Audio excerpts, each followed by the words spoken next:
You could be forgiven for thinking that journalism as we know it is dying. For years, we've heard about newspapers folding, pardon the pun, in big cities and small towns. Some communities in Canada are now considered news deserts. And yet, every year, students sign up to study journalism. And every year, graduates who want to be journalists find their place in a fast-evolving industry. Here are a couple on their way. I don't know what it's going to look like. I think it's exciting to be entering right now because it sort of feels like we can make it our own and make it whatever we want. The state of journalism, like everyone talks about how dark and bleak it is all the time and how it's merging on like influencer and stuff like that. But I think it's both terrifying and exciting. For a long time, with the way journalism was working, it was people needed to find, the news, and now the news needs to find people. So I think it is just about getting it to people in a way that is more approachable to where people are at. I'm really excited for it, but it's just going to be a lot of work. Those were graduating journalism students Katie Kaiser in the one-year Bachelor of Journalism program and Ethan Hunt from the four-year Bachelor of Journalism honors program here at the University of King's College.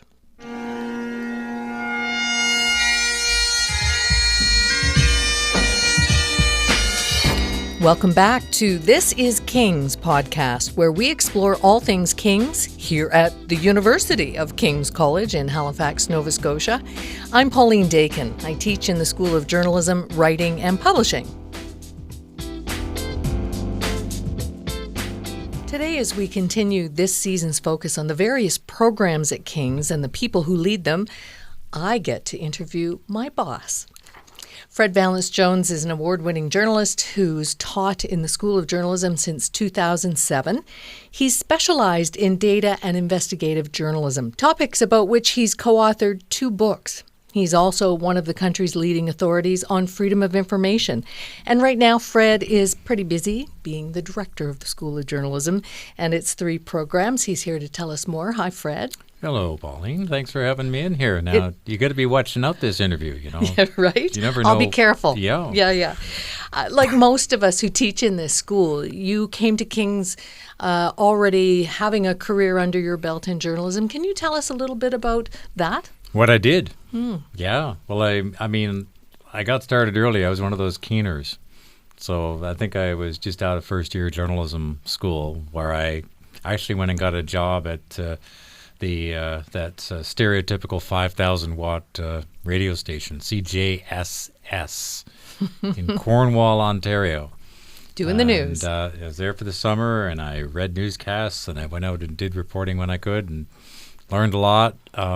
Made no money.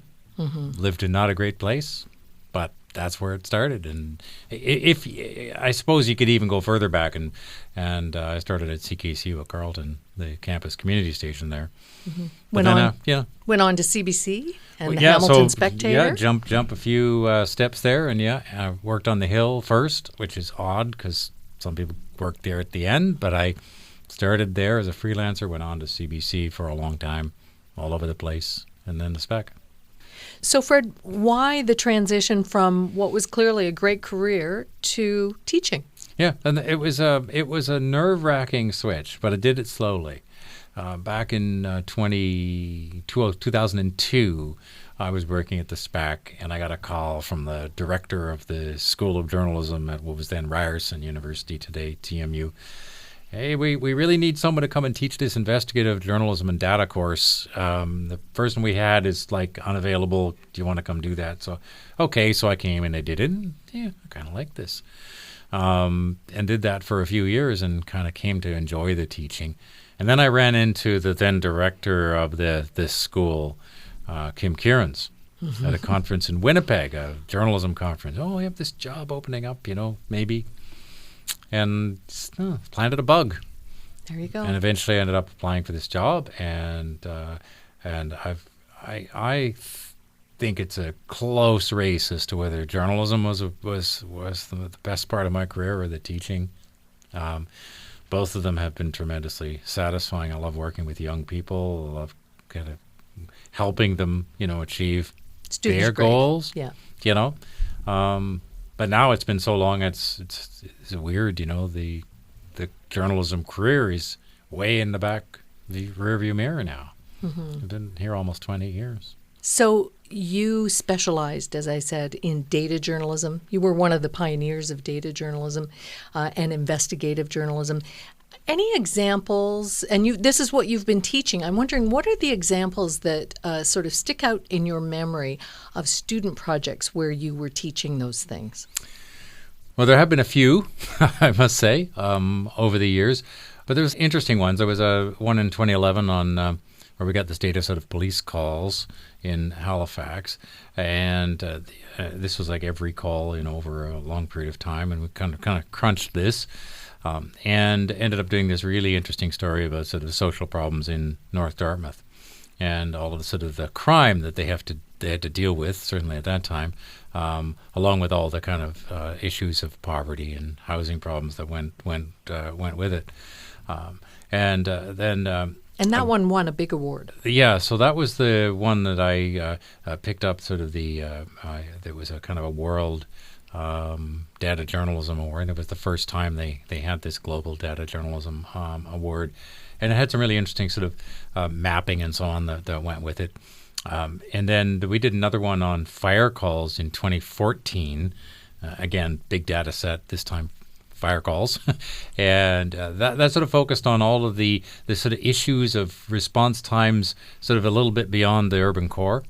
And then I think it was 2019 we did a piece on foreclosures and the foreclosure system in Nova Scotia and how sort of unfair it is to people who might have a lot of equity in their home and then they lose their home and they can lose everything because of the way it's sort of set up. And even though they might only owe a relatively small amount of their mortgage, they still can end up losing the whole home. And so these are all sort of examples of how working with big data sets can help uncover things that you'd miss if you sort of didn't have that resource. Yeah.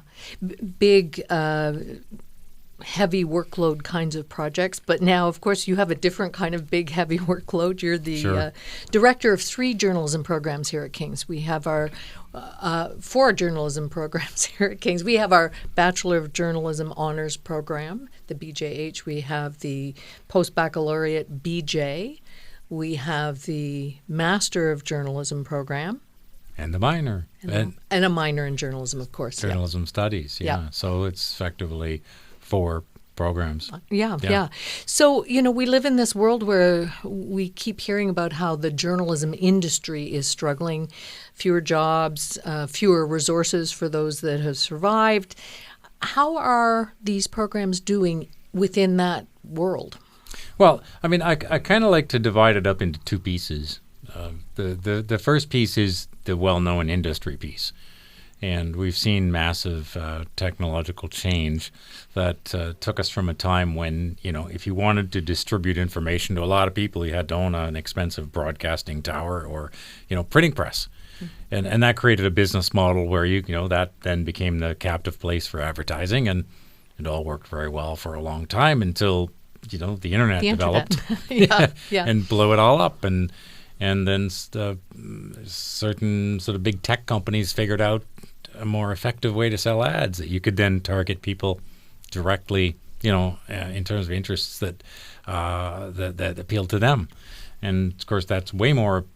It's got a better sales pitch for your average business where you can reach your customers as opposed to targeted. Buy an ad in the Chronicle Herald, and you got to pay for all the readers to reach the ones you're interested in. So that and a number of other issues all tied together, and also the ability, for people to sort of distribute information very easily to anybody. Sidestep the media. Basically, as we know now, you can. There's so many places to get information. When I was growing up, there were only a few. So that's the one piece. That's the sort of the changes in the industry, which has resulted, of course, in some cases in fewer jobs available in sort of the places we used to send graduates. The other piece, the other side of it, though, is journalism itself. You know, the role of finding out, researching, telling people what's going on in their world, which is a very personal thing, similar to what we're doing right now. You know, 2 people talking in a radio studio. Same kind of thing with journalism. It's people going out and telling stories to other people about what's important. And that's not going away. It's been around since people sat around the campfire a long, long, long time ago. And it's going to be around. Even with AI, I don't know how many people really want to learn about their world from a machine. They'd still like a person to tell them. And I think it'd be very hard for an AI to do all of the tasks that a reporter does, going out to interview people. Doing this. Yeah. I'm not sure I would agree to an interview with ChatGPT is going to be interviewing you now. Yeah, I'd much rather Pauline Dakin. So in that sort of a sense, journalism is alive and well. Mm-hmm. And it's just a more complex environment. And so we have to adapt to that. And there is evolution and new kinds of journalism coming up, right? Of course. Yeah. Mm-hmm. Yeah. Podcasting.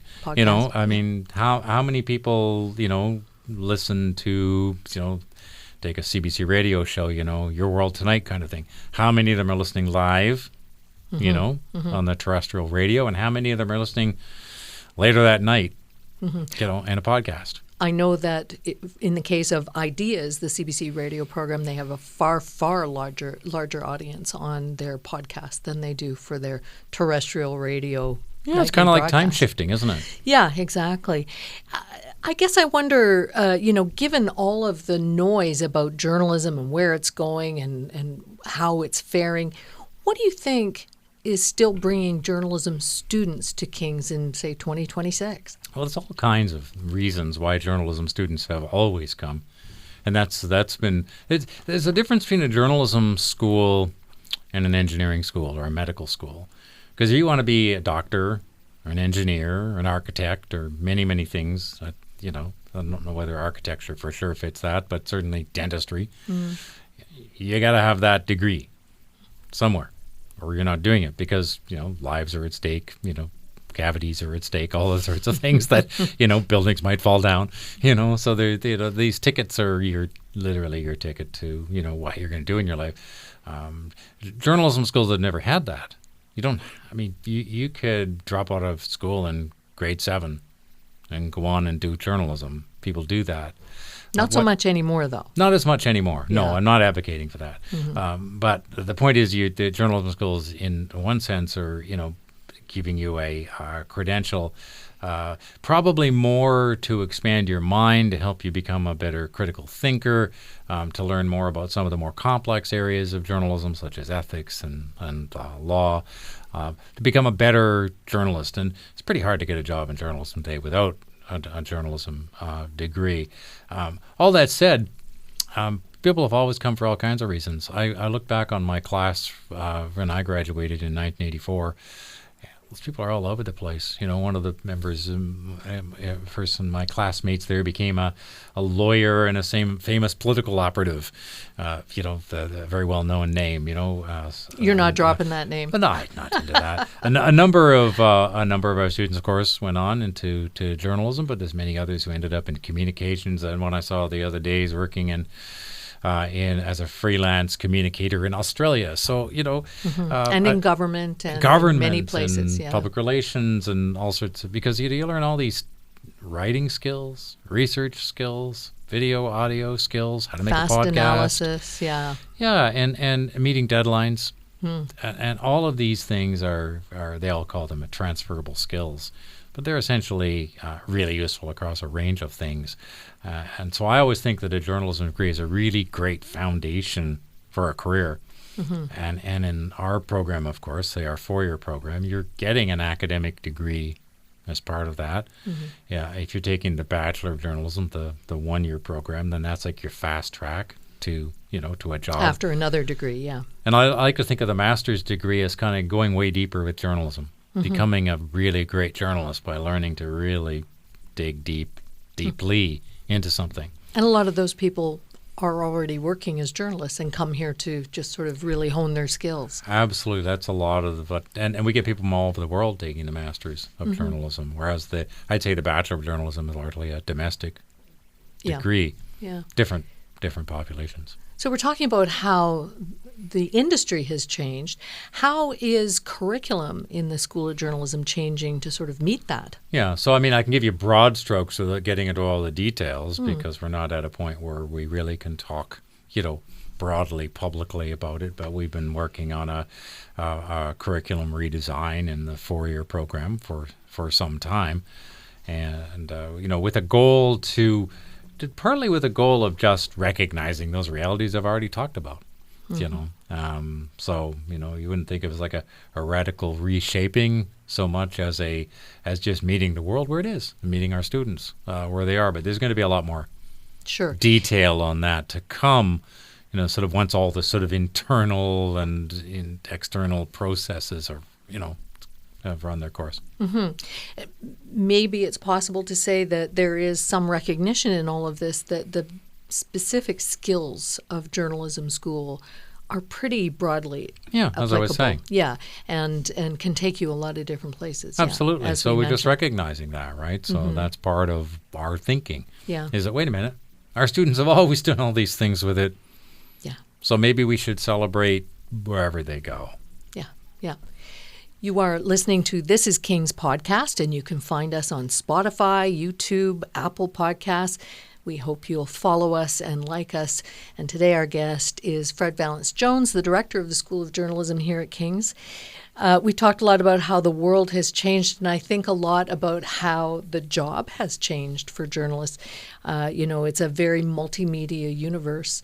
And now, there's nobody who's just doing text or just doing audio or just doing video. Our students have to live in that world and learn all kinds of things like never before, on top of the things we've always taught, like research and ethics and writing and so on. Now it's images, video, fact-checking and so on in a world of disinformation. What are the challenges of that for journalism education?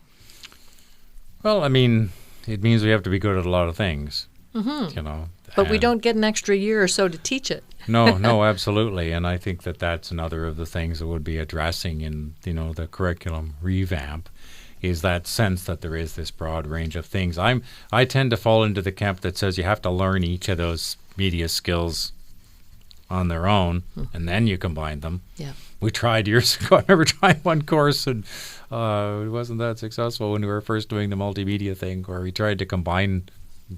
We had the audio instructor and the video instructor and the text instructor, and they're all kind of in the same course, and students weren't that happy. Yeah. So that's where I really solidified the idea that you have to teach them, each of them well, and then you bring them together. And so that's part of the new approach that we'll have more to say about soon. Yeah. I think a lot of parents, not to mention our provincial government, want students to graduate job ready, which I think our students often do. But there are so many students now sort of heading off to engineering school or to the STEM fields. How do you make the case for an education in journalism right now? Well, I mean, it's a lot of what I've already talked about. This sense that journalism education, because it's really an education. It's sort of a skills and craft / academic education about being interested in the world and telling stories about the world, both of which are going away. And whether somebody is going to work for the CBC and certainly lots of our graduates still go work at traditional media. It's not as if those jobs have vanished. But they also may end up setting up a Substack. They may also start a podcast, as some of our students have, or some other kind of publication. Yeah. So really, I don't know if the quote unquote sales pitch has really changed. Are you interested in engaging with the world? Yep. Do you want to find out what's going on? Are you insatiably curious? Yes. Well, there's all kinds of jobs you can put that stuff to work in. It may not always, though, be at the CBC or the Globe and Mail. Maybe at the Trillium, in Ontario, or All Nova Scotia here, which is a huge local success story. Writing sort of business and political news behind a probably the most impenetrable paywall Yes. known to humankind. But those who are behind it are getting all kinds of stories. So, I think it's more who the people are who are interested in coming and the kind of futures they're interested in having, as opposed to a pitch of, we will form you into this another one of us. Yeah, yeah. Bigger picture, though, Fred, why is it important that we continue to do this work? No, journalism? Like apple pie and motherhood and all of that. Well, sure. Why is it maybe more important now than at a lot of other times in history? Well, I mean, there's a number of reasons why. First of all, there's so many information sources, as you alluded to, that are perhaps not that reliable. There's all places also. I mean, you just have to open up your Instagram feed or your Facebook feed or whatever feed you happen to be looking at, and doesn't take very long to find, a post that's we would see right away. That's a little dubious, right? So part of it is people need people who are reliable storytellers who have one purpose in mind, and that's the thing about journalism. It's not taking sides. It doesn't, it's free of faction is the idea. That's the way it's supposed to be anyway. Is you can trust somebody to tell you this, give you the straight goods. It's a methodology. It is a method, right? And so, that's hugely important in this sort of conversation. King's is spending a lot of time planning for and fundraising for a new building on campus that would house, among other things, a new school of journalism. What would that mean for King's students? Well, for our students, if you don't know the King's campus, you know that we are squeezed into a pretty small chunk of land. The building that we're sitting in right now talking, we're in the basement of that building, for one thing, was built, approximately 100 years ago. And the journalism school itself is squeezed into a space that was once the university library. So nothing here was purpose-built. And we do a great job of, the instructors are amazing. They're great. We have great faculty. We have great students. But I'm not going to claim that, the infrastructure is that much up to date. And that expresses itself in space as well. And technology. And the availability of technology. Yeah. So a new purpose-built building, with state-of-the-art audio and video and other facilities, will allow us to, give students that experience as well as the outstanding education they're getting. So I think that's important. But more than that, the new building also will reflect some really important principles about where we are. And so, we are in Mi'kma'ki, which is the ancestral home of the Mi'kmaq, and from time immemorial, as the expression goes. And some values of that are going to be reflected in the new building, as well as values important to the African Nova Scotian community. So this won't be a building like any other. It will be a very special place that's unique to the experience of people in Nova Scotia, from all kinds of walks of life. So better tech, a nice, we won't have to be in a basement anymore. We'll be probably out with sunlight coming in, and that would be great. Yeah. But also reflective of where we are. And the buildings we're in are beautiful. They're beautiful. They're quaint. Yes, they are. But they're old. Function is important too, yeah. Yeah. But this is also a way, I guess, of kind of envisioning a future. Oh, absolutely. And Bill Leahy, who is, I'm sure you have interviewed here. Yes, I have. Is, he's completing his second term as president, and we're in the midst of that process now.